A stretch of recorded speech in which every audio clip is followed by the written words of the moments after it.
Hi everyone, it's Rax. Finally getting my Huntress Leveling Build guide out for you, and this build completely fries everything. If you've been struggling on your Huntress, you're going to be quite happy with this build. This is the final boss of the campaign, so Doriani Act 6. And I was able to go through cruel difficulty only dying 3 times.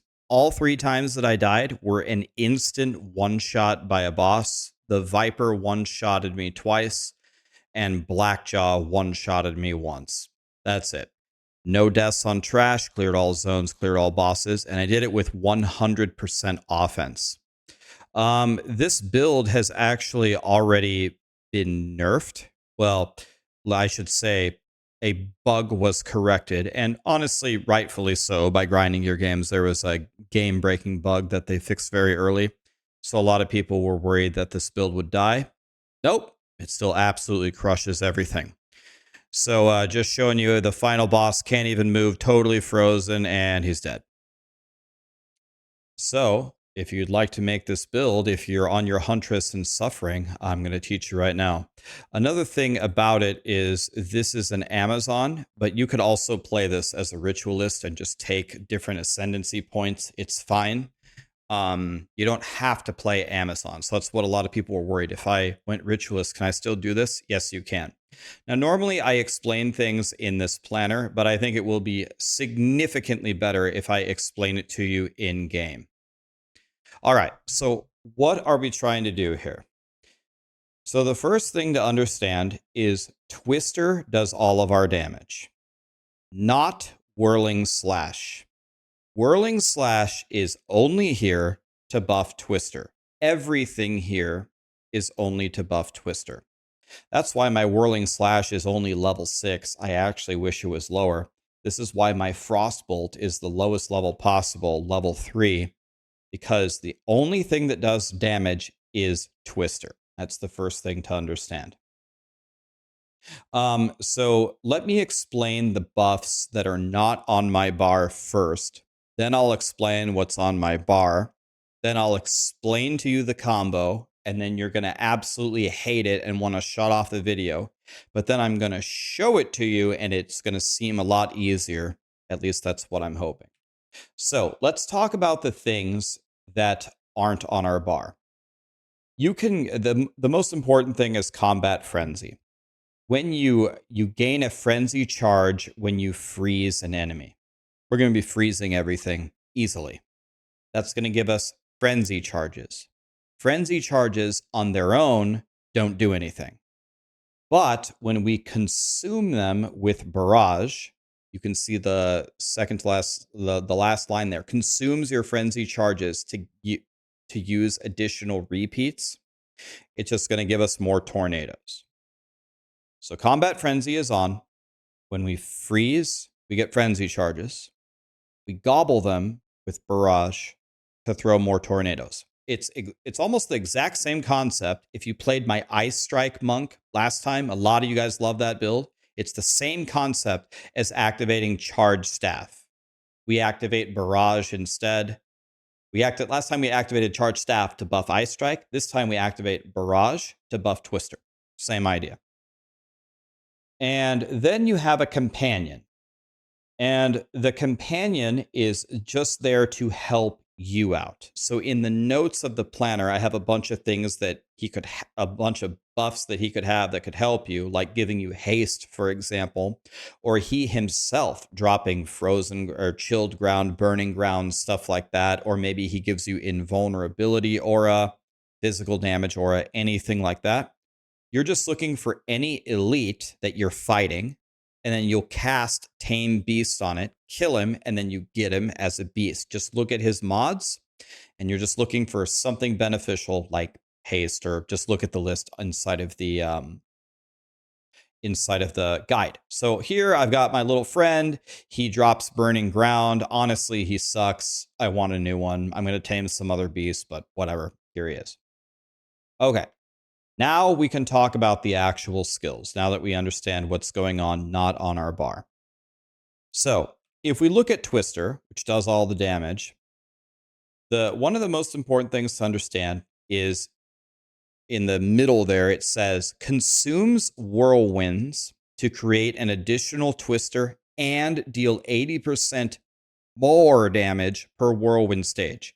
Pay attention to the word more. More is multiplicative. So we get 3 80% multiplicative stacks for the whirlwind stages. That's insane. And we throw more twisters. Then the barrage throws more twisters. Then the barrage consumes the frenzy charge and throws even more twisters. So we need to build the whirlwind to stage 3 and throw the twister. Read the next line. Elemental twisters gain 50% of the damage as the same of the corresponding damage type. So what that means is somehow when we're whirlwinding, we need to find a way to generate chilled ground, burning ground, shocked ground. We need something. And then we get another massive damage increase. That's where our little friend Frostbolt comes in here. Another thing, I'll take this opportunity to say this. I did not come up with this tech. I tried to trace back the source. The best I can come up with, there's a lot of streamers using this tech. A lot of build guides I think are already out with this tech. Furthest back I could trace it to is some guy in China figured this out. Whether it was him or somebody else, I just want you to know I did not come up with this idea. It was somebody else's. So whoever came up with this first, you're a genius. You just throw frostbolts. You just throw a frostbolt and look, wait, it just puts chilled ground in front of you. That's one of the easiest ways. Much easier than relying on the pet to do it. This is why I tamed this guy, so he would drop burning ground for me. It's very inconsistent. The frostbolt is the easiest way that I've found out to do it. Okay, that's a lot of talking. We've been talking for multiple minutes. Let me show you how it's done. First, I'm going to explain it in words, and then you're going to sound like it's going to sound terrible, but then I'm going to show you. So what we're going to do is we're going to throw a frostbolt. Then we're going to throw 3 whirlwinds. Then we're going to barrage to consume the frenzy charges. And then we're going to twister. And it's going to blow up the entire screen. So here's what it looks like. Throw a frostbolt, whirlwind, whirlwind, whirlwind, barrage, throw a twister. Boom, whole screen's dead. Now, if I were watching the video, the first thing that I would say is, I'm not doing that. That's way too much work. I feel you. I'm not really big. You see the frenzy charges spinning around me, by the way. You see the little green things. I'm with you. So I'm going to show you what I like to call the dumbass version, which is what I like to do. This build is so strong in the campaign, you don't really have to do all of that to get massive value. All you have to do is throw the frostbolt, then you can whirlwind as many times as you want. You want to do it at least 3 times. And notice how after you step off of the frost, the little frost path, you still keep it as long as you stay within your whirlwind. And you can carry this as far as you want. And then when you see a big old pack of monsters, then you can let it loose. Okay? Now, you only really need the extra damage from barrage when you get like a yellow or a boss. So it's really up to you how many buttons you want to press and how complicated you want it to be. Another thing you can do is just walk. Forget it. Just walk forward and wait for something to happen. Wait for, like, you see some monsters, then you throw a frostbolt, whirlwind, whirlwind, whirlwind, twister. Okay, keep walking, wait for some monsters, da-da-da-da-da. Okay, frostbolt, whirlwind, whirlwind, whirlwind, twister. It gets way easier the more that you do it. I got to the point where I was literally leaning back, reading chat, eating potato chips, and doing it at the same time. After you practice it a little bit, when you first start, you're like, oh my God, this is so stupid. It gets pretty easy. Another thing is this build ramps. You don't have, you get the whirlwind and the twister right away, so you can warm up with and you can get the frostbolt pretty early as well. So you can get the frostbolt, whirlwind, whirlwind, whirlwind, throw a twister pretty early. But you're not going to have the companion. You're not going to have the combat frenzy. You're not going to have the barrage. Those come a lot later. So it'll give you an opportunity to kind of warm up with it. I'm trying to think. Is there anything else that I want to say here? Let me show you what not to do. So don't throw the frostbolt, throw a bunch of whirlwinds, and then walk. If you walk out of your whirlwind and then throw the tornadoes, it ruins it. You can step a little bit after the third swing. You can step a little bit. See, I took a step there. But you can't walk out of the tornado. Another thing to understand is you can just stop moving. You can just stop. And the tornado will stay there. You can go as slow as you want. Barrage, tornado. Sorry, I keep calling it tornado. The whirlwind will stay there. You can sit there as long as you want. You can barrage and then tornado there. Another thing, you either want to activate the barrage right before, like with the intention that you're going to unleash the combo quickly, or you want to activate the barrage after you've done the triple bob right here. The point is use the barrage in close proximity to when you throw the twister. Don't do this. Don't activate the barrage and then walk across the map like this, looking for monsters, and then throw it. You lost the barrage buff. Okay? So use the barrage close to the twisters. Other than that, you're free to do whatever you want. So here's what I do. What do I do to clear the game? I log into the zone. When you're in, let's say you're in cruel difficulty and the monsters are actually deadly, I just go 1, 2, 3, twister, frostbolt. 1, 2, 3, twister, frostbolt. 1, 2, 3, twister, frostbolt. Look, I'm just walking across the map, killing everything. If I see an elite, 1, 2, 3, barrage, twister, boom. Adios, amigo. That's it. It's as simple as that. Might sound complicated. It really isn't. Try it. Not too bad. So to really quickly, I pretty much explained all the skills. To quickly talk about the supports. Whirling Slash. Remember, it does no damage. We don't care about its damage. If you have no mana issues whatsoever, you could level it and try to make it do damage if you want. It probably does some damage if you want, but it doesn't need to do any damage. The twisters murder everything. Martial Temple is there for more attack speed because that's the skill that we're using most of the time. And Rage is really good. 3 Rage on melee hit means if you keep hitting the bosses, you build your Rage. It gives you, I believe, up to 30% multiplicative attack damage. Going to make you murder. Twister does all of our damage. Acceleration is projectile speed. It's like the same idea as Spark. It's like a more complicated Spark. We throw the tornadoes very, very fast, and they stay around longer. And Salvo, I believe, is a tier 3 support. This is what you want to get as you near the end of the campaign. It's going to give you additional projectiles and throw the tornadoes in all directions. It just racks up seals, and then you use them, and then it blows everything up. Barrage, you press this button to throw more tornadoes. Premeditate is going to give you more damage. Twofold is going to be consuming the charges, has a chance to be doubled. It's insane.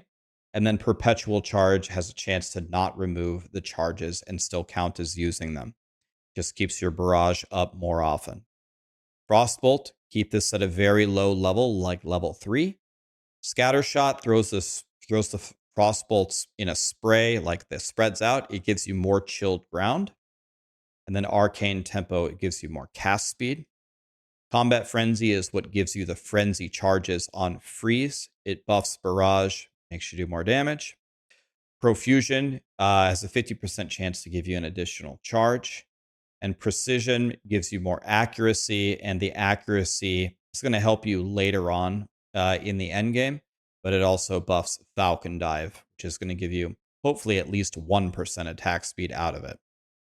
And that's just to gobble up some of your spirit. If you want to use something else like cannibalism, you can. Tame Beast, this is just another way to use spirit. and tame a beast that gives you haste or something. If you don't want to do any of this, then you could consider maybe taking Herald of Ice since we're freezing everything. All right, let's look at the gear. Now, you have two options. You can play the way that I did with just a spear, or you can play with a spear and a shield. So the first question is, well, if you can wear a shield, why wouldn't you wear a shield? That's because I took this node. 25% more skill speed if your offhand is empty. The thing about this build, if you watch my character, if you watch me play, tornado, do you see how fluid my character is, how well built it is? Well, it doesn't feel like that in the beginning. This build, as I told you before, it ramps. It ramps. So getting skill speed and attack speed is critical. In fact, so I know a lot of creators are playing a build very, very similar to this. I have no idea what Ascendancy they went. I have no idea what points they took. I have no idea what their passive tree looks like. I don't know if it looks like mine or not. But when I started playing this build without looking at any other guides, the thing that was critical to me was attack speed and skill speed because it feels so slow in the beginning. I already have to do all these combos. I need it to be really, really fast and fluid, like I'm playing a ninja or something. Otherwise, I don't want to play this build. So everything that I did was to increase my attack speed as much as possible. And taking off the shield gives me 25% more skill speed. It's just too much for me to wear the shield. If you're playing hardcore or you're sick of dying, put the shield on and unspec out of this node. No problem. I'll probably have to wear a shield in the endgame to stay alive. So the spear, probably what you would expect. Physical percent increased damage, flat physical, flat lightning, flat cold, massive attack speed. Pretty much what you would expect is what you're looking for. All of the armor, I can summarize it real quickly. You want evasion pieces because we're in the evasion side and we won't have the intelligence to wear energy shield bases, unfortunately. And evasion is just better than armor. So evasion pieces when you can get them, but just a lot of life and resistances everywhere. The gloves can get flat damage on them. It will increase your DPS significantly, and they can get attack speed. And make sure you get movement speed on your boots, so we're just flying around the map. The rings can also get flat damage. Try to get resistances and life on them as well. And then the amulet can get levels to projectile skills. Going to make your twisters do more damage. Remember, twisters do all of our damage.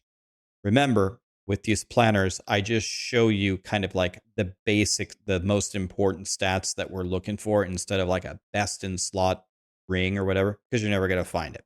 Life, resistances, evasion, a super high damage, fast attack speed spear, and then just look for flat damage and attack speed on the rings and gloves, and then projectile skills on the amulet. Okay, the rotation. We covered this. Frostbolt, whirling slash 3 times, barrage, twister, everything is dead. Let's take a look at the notes here. Still good post nerf. Ramps up over time. We said that. We talked about how the build works. Talked about standing over the chilled ground. Here are the things you're looking for the tame beast. Haste, physical damage, invulnerability, hinder, or like puts down burning ground, chilled ground, shock ground, anything that helps you. Combat Frenzy gives us the frenzy charges. If you're dying, put on the shield and unspec that node I showed you. Keep your whirling slash and frostbolt low. Here's another thing. I think this build is probably, I play with mouse movement. It's probably the worst way to play it. I switched over to WASD movement. It was way better. And people say it plays like a dream on controller as well. So if you play any of those playstyles that aren't mouse, you're going to really like this build. I played mouse. You just saw me playing mouse. It works, but I think it's easier on the other controls. Okay, let's really quickly rip through the passives here. And yeah, that'll be pretty much it. All right, so what are we doing here? So we start off walking forward to grab the projectile damage. And then again, I move over here to grab a bunch of projectile nodes. Attack or projectile, projectile. Now that I'm thinking about this, this has reduced attack speed. Maybe if I did it again, maybe I wouldn't go here, but it's a lot of damage too. Anyway, I just go get all of the damage over here, and then I go get all the damage over here with the projectiles and the projectiles. This is exactly what I did on Lightning Arrow, if you remember that build guide. I was like, well, for doing projectiles, we're going over here as well. Okay, now we go straight up the gut, and we want to pick up this for the projectile speed and the attack speed. It's going to feel amazing. Okay, we're running all the way down here. Boom. Drop the shield. Wear a shield until you get to this point. Drop the shield, 25% skill speed. And more skill speed. Now, when you pick up these two things, this is when the build is really going to start to feel very, very nice. In fact, if you wanted to, if you could stomach these levels, you could just run straight forward at the beginning if you wanted to. Okay, we're going to pick up the spear nodes, which is more damage and attack speed, and then damage and accuracy. Accuracy will be really good for Amazons later. And now I just want to stay close. In the campaign, I just want to get power now. I can respec in the end game, like maybe later we can walk over here and take Falcon technique, for example. But that's a lot of walking and I'm not going to get anything. I want stuff now. So that's why I take stuff that's close. The attack speed here, and then we take the attack speed here, and then we go take the attack damage right here. Oops, did I just hit the delete button? Okay, and then we go over here and take the projectile speed and the area of effect. The projectile speed will help with the twisters. Again, once we pick up all those basic nodes, I'm trying to stay close in the campaign so I get a lot of value out of my points.